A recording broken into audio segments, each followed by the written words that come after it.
Hey everybody, this is Andrew Brokos, and it'll probably be the new year by the time you're watching this, so Happy New Year to you and best of luck at the tables. I hope that the last year treated you well and that this coming year treats you even better. I'm here with the newest installment in the Adventures of Tighty McNuts series. If you're new to this series, I mean, technically it's called number three, but it is a completely standalone series, so don't feel like you're missing anything because you haven't watched the earlier videos in the series. Although certainly if you like this one, go back and watch the earlier ones.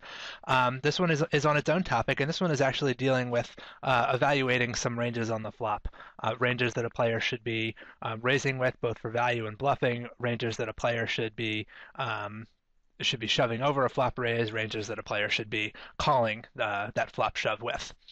If you are new to this series, I want to give you a couple heads up. The first one is that I've got a couple points throughout the video.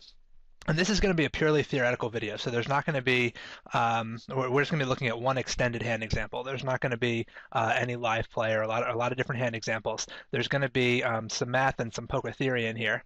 And I'm going to do my best to keep it pretty simple.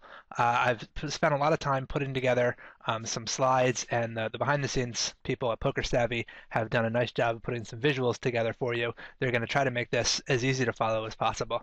I do recommend that when you're watching this video, you don't try to do something else at the same time. I'm a big fan. I have maybe a short attention span, so a lot of times when I'm watching poker videos, I'm either playing poker or doing something else at the same time. I think this is going to be a difficult video if you're not giving it your full attention. I think it might be a little tough to follow along.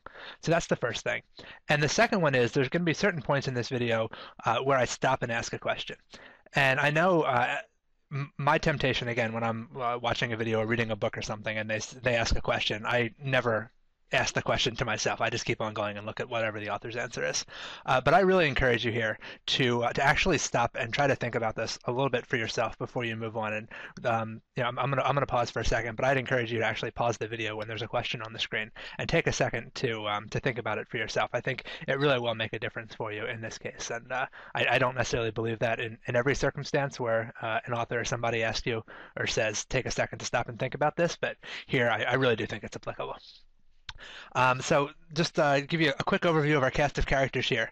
We've got two people, Tighty McNuts and his arch nemesis Floppy McSetterson, who play against each other pretty regularly.